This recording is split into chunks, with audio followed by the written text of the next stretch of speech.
Today we are ranking the junior leagues once again here, but with a little added twist of doing it tier list style. So if you want to know what are the best junior A leagues to advance to NCAA to pro, all that stuff, definitely stick around because you're going to love this video here. What's going on, guys? For those of you who don't know me here, my name is 𝗓𝗓𝗏 and I'm the CEO and founder of Advancement Hockey Advising, where we help hockey players advance to the next level.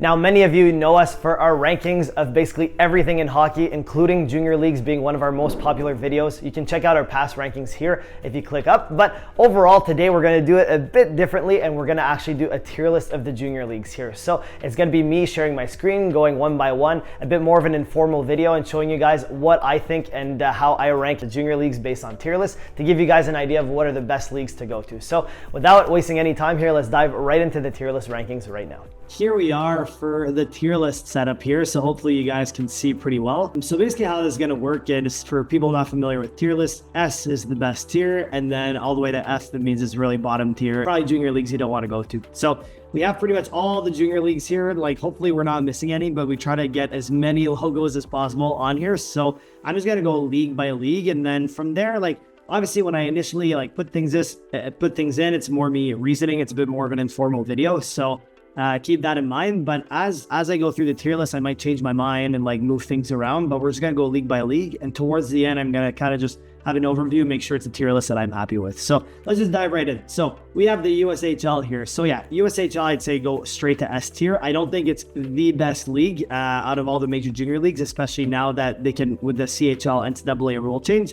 But the USHL, time and time again, has produced a ton of NCAA D1 athletes. It's produced a ton of NHL draft picks and guys that are playing the NHL. So I'd say straight to S tier with the USHL. We'll come to the other leagues after. Junior C, I would say junior C, F tier. Honestly, it's not a place that you want to go to. I think a lot of guys end up going there for fun for the most part, but pretty much all junior C leagues in Canada, if there's any in the US, I don't really know any junior C in the US, but in Canada, there's a ton. Any junior C league, probably not the place you want to go. There's a lot better options, even if you're not the highest end player. The NAHL, so this one, I would say NA probably A tier. Obviously with the CHL NCAA rule change, I think the NA number of D1 commits will probably decrease slightly. I still think there's going to be good D1 commits that come out of the NA.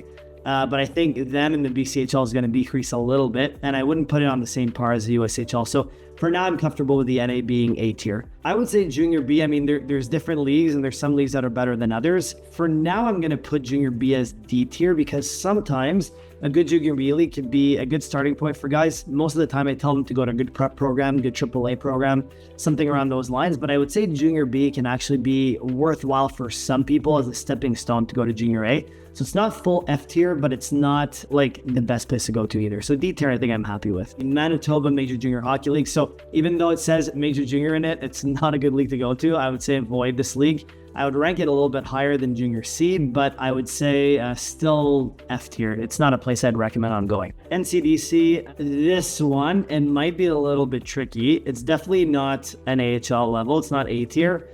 I'm going to put it at B tier for now, but I'm not completely sold on it. I might come back to this and either hover between B and C. I think it's going to stay B, but for now, I'm going to put it here. It's got a decent amount of D1 commits, a lot of D3 commits. With the rule change, the D1 commits might decrease quite a bit, so we'll see. So we'll keep it there for now. OJHL, here's another one that I would say B tier. Is it higher than the NCDC? Honestly, it's a really, really close call.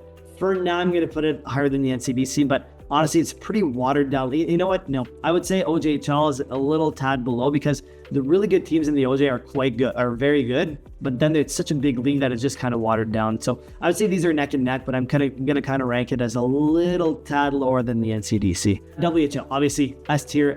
Any major junior league is going to be S tier. The Dub has produced so many people in the NHL. They can't even count with the rule change. I think major juniors only got to get stronger. So definitely S tier, and it's, I would say for now, higher than the USHL. With time, who knows, things could change, but I would say, yeah, for sure, Dub is the highest one so far. The EHL, okay, so here notice the logo says EHL Premier. So this is the step below the EHL. It's their farm league. I would say these guys, EHL Premier, I'm going to say probably F tier.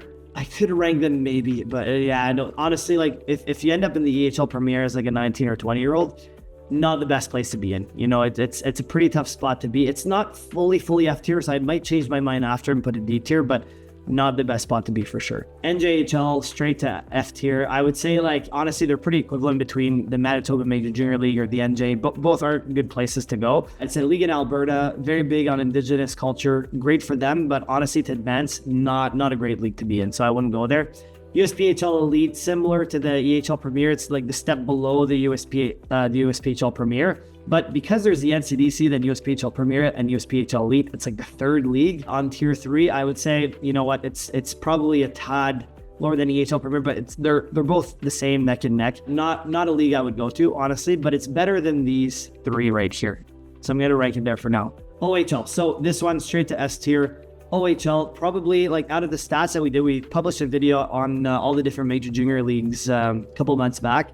And basically the OHL had the best stats overall for most of the things. So OHL is going to be the highest on the tier list, completely hands down. Produced great players like Connor McDavid and so on. So a great spot to go to. So the PJHL, I've heard a lot of rumblings about this league. I haven't watched it too much. This one, I would say the PJ, probably a step above Junior B. It's got some decent players. It's not the best league to go to, but it's okay. So I wouldn't call it F tier. I would say a step above Junior B. I'm going to put it here for now, but this might change a little bit with time as well. So we'll see. The NA3HL. Okay, so the NA3, I would say is better than the PJ. It's got some good D3 commits that come out of it. We looked at the stats. It's pretty similar to USPHL Premier per capita. The NA3 I'm going to put in C tier for now, but it might change depending on how the rankings go down. BCHL, okay, so these guys, A tier, I wouldn't call it as the same as USHL. I would say they're pretty on par with the NA in terms of caliber, a little bit more skilled than the NA. I would say I give the edge to the BC because of the recent change that happened where they absorbed 5 of the top AJ teams to the league. Since then, their commits D1 per capita has been quite a bit higher than the NA. So obviously, these are 2 really good leagues to go to. I think the rule change is going to affect both of these leagues quite a bit. But overall, right now, I have to put the BCHL slightly over the NA. I'm going to get some flack for this. I always do, but the stats don't lie. And with the recent expansion, that's kind of where I would put it at. The EOJHL, so this is a Junior B league. It's in the Eastern Ontario area, but I would rank it's a good Junior B league. It's pretty decent, and I would say it's probably better than the PJHL, even though it's labeled as Junior A. I'd probably put it here. It's not a huge step up from all the Junior B leagues, but it's pretty well run. So I would say that one I would put there for now. And the GOJHL, something we're going to get at, that's a different tier Junior B league altogether, and we're going to get to that in a little bit. The AJHL, historically I would have put it here, an A tier below the NA, but the problem is their top teams left, and the league is still good, but it's not A tier anymore, I would say. With the recent D1 commit stuff, I would say it's high B tier.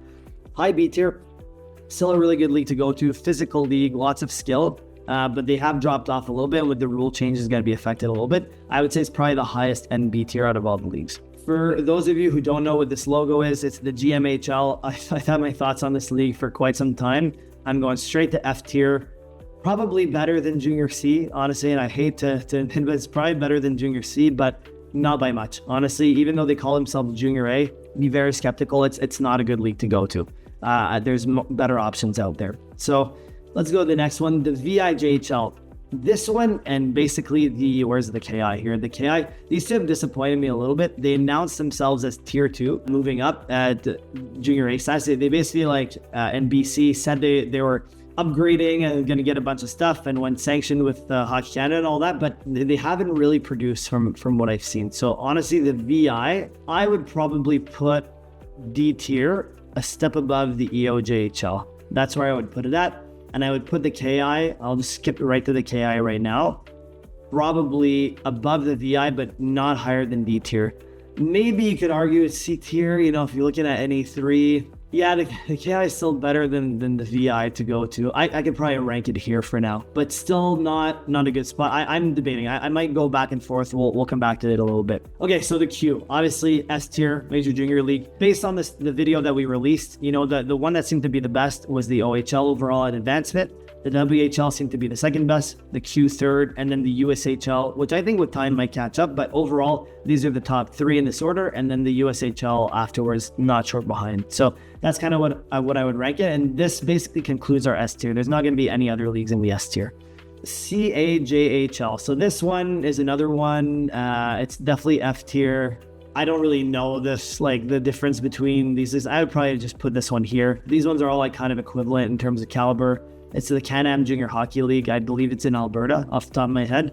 But again, much better spots to go to. I wouldn't really go to this league, to be honest. USPHL Premier. So I would say this league, I mean, it's a huge league. It can definitely get diluted by quite a bit. And it's under the NCDC. However, it did historically produce quite a few NCAA D3 commits, NACHA D1 commits per capita, a little bit more than the NA3, but these two are neck and neck. I'm going to place it slightly above the NA3 and C tier, but only time will tell like where these guys will alternate. But for now, I'm going to place it right about here. Let's see. So the GOJHL, okay. The GOJ is actually quite a good league. Even though it's labeled as Junior B, I would say the GOJ is quite strong. It's good hockey. A lot of guys coming down from Major Junior. A lot of guys get paid in this league. It's quite a good league. It's underrated. I wouldn't say it would be B tier. It wouldn't be the same as these three leagues above, but I would say it's good C tier. Honestly, it's better than the USPHL Premier. It's better than the NE3. I think these leagues probably get like more NCAA D3 commits per capita, but it's because these guys have a lot of Major Junior guys. And the trend might change now with the NCAA CHL rule change. So only time will tell with the GOJ. But it's actually a good league to go to, even though it's labeled Junior B. Another dark horse league here, the MHL. Now this one, the caliber is quite good. The advancements to youth sports are quite good. NCAA, the advancements aren't great, but with the rule change, it might change. I'm going to be bold and put this as B tier. I wouldn't say it advances as many as these leagues here, but it's actually a very good league. It's a dark horse, and we just made a video on it. So I really like the MHL. I just hope that with time now with the rule change, that the exposure gets better. EHL, always been a big fan of the league. They know their role. They know that their main role is to advance players to the NCAA D3 level. They recently announced actually that they've got to tier 2 status. I think it's basically more of a marketing thing than anything, but overall, always been a solid league. I would say the EHL probably here on C tier ahead of the GOJ. Probably not because of caliber. The GOJ has very good caliber, maybe a little bit better caliber than the EHL, but the EHL is very, very good at advancing its players. Great location. I would give it the edge because of advancements alone. So that's where I'm going to put it at for now. Let me see the SJ. Very good league. I would rank it just under the AJ, honestly. Really good advancements, good caliber, physical league. Not quite at the AJ level, but now with the team changes, who knows, it might disrupt the whole structure, but I would say right about here for the SJ. The PJHL, I actually don't know a ton about this league, but I've heard quite a few things. Now I have to make sure. Pacific Junior Hockey League. Okay, this is the provincial one. So this is the one in Ontario. This is the one in BC. The PJ, I'm going to go ahead and rank it right here. So there's the KI, the VI, the PJ.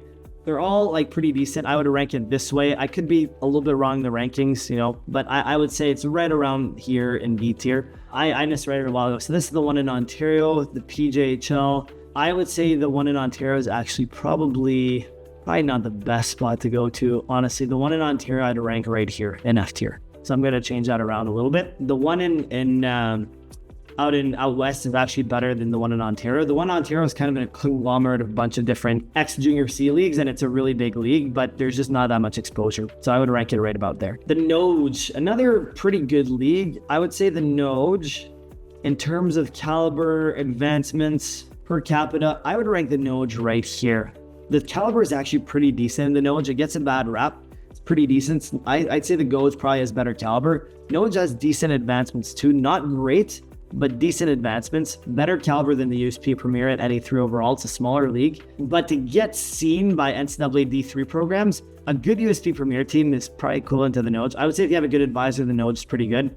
Honestly, I would still rank it here. I'm comfortable ranking the NOJ right here. Junior AAA. So Junior AAA, another good caliber league. I don't think the caliber is quite on par to the MHL, but I still put it as B tier. Honestly, the caliber is good. They just suck at promoting their players. The president now, they have a new president. He's trying to change this with the rule change. Who knows, it might change a lot of things too. I'm going to put it here out of hope, but it could easily be put here or even lower because of the terrible exposure that they have. But for now, I would say for playing, this one's a hard one. I might come back to it. Honestly, I'm very torn between this one. The SI. So we had recent stats on the SI per capita. They're better than the VI, but I still don't think it's and the KI, but I still don't think it's a great spot to go to. I'm going to put it as high D tier for now. CCHL. Big fan of the CC. Good caliber, good skill. always had good exposure, has some D1 commits. That might decrease of the rule change. I would say the CC probably here, above the NCDC, below the SJ. The SJ has done better recently than the CC, so I would put it right here. The MJ has also done good. This one's tough. The MJ and the CC, really, really close. If I had to say it, like the CC is probably a tad stronger than the MJ right now. But honestly, these could go neck and neck. This is pretty tough to put. So that's it for all the tier lists. I'm going to do a final walkthrough to make sure that this actually makes sense, big picture. I would say OHL number 1, yeah, Dub number 2. This S tier makes sense. I like the order here. BC for sure, like BC and NA are both the A tiers. I don't see any other leagues being A tier. BC I would say slightly like better than the NA for advancements. In terms of AJ for B tier, yeah, AJ top, SJ next. CCHL and NJHL really neck and neck, honestly, with advancements, skill level, but I'm going to put the CC a little bit higher than the MJ. The NCDC, I'm comfortable putting it below the MJ and the CCHL. NCDC above OJ because it's you know, the league's a little bit smaller. This one's a little bit more diluted, but again, I might go ahead and put the OJ above the NC. I'm so torn. These could go back to back. I'm just going to keep it as is for now. MHL, Junior AAA. MHL, good league. Hasn't had a ton of advancements since NCAA in the past, but that might change. Good league for now. That's what I'm putting there. This one could be C tier, but honestly, the caliber is very good. It's much higher than all these leagues in C tier here. Just the exposure sucks. So this one, caveat, the exposure sucks for NCAA. Hopefully that changes in the future, but you guys need to know that. EHL, yeah. So C tier, I'd say the caliber here makes sense. EHL is the best out of all the C tier. 𝗏𝗠𝗘 has a bit higher caliber on average in the CHL, but less advancement. Maybe that'll change over time with the NCAA rule change. 𝗏𝗠𝗘, I'm comfortable here. Definitely higher than the USPHL Premier, but USPHL, NA3, neck and neck. Honestly, they're both decent leagues to go to advance NCAA D3 and ACHA D1. D tier, I'm comfortable with this list as well. I'd say the SI is higher than the KI, which is higher than the VI, which is higher than the PJ. That makes sense. I'd say the EOJHL, it's a junior B league, but it's a D, like it's tad higher than the rest of the junior B leagues in Canada. So I would put it here. And then F tier, I'm comfortable with this. I think EHL Premier, USPHL Elite, they're like the top of F tier. They're not like the absolute worst leagues to go to, but you know, not the best spots. Ideally, you get one of these before you get these two. The rest, I would just not go to these. This one in Ontario, all these ones out west, and then the GMHL Junior C leagues, I would just choose not to go to overall. So overall, I'm comfortable with this tier list. Hopefully you guys agree. If you disagree, drop a comment down below, let us know. But I would say I'm pretty comfortable with this. A few are really close, but overall, it gives a good picture of where the leagues rank in terms of NCAA advancements and caliber overall. So hopefully you guys enjoy this video. And that is a wrap for the tier list, my friends. Hopefully you guys enjoyed this video. If you do, definitely comment down below to let us know that you liked it. Destroy that like button, hit that subscribe button, hit that notification bell. If you want to keep watching other videos, click up here or up here. And with that being said, thank you so much for watching. We'll catch you on that next one.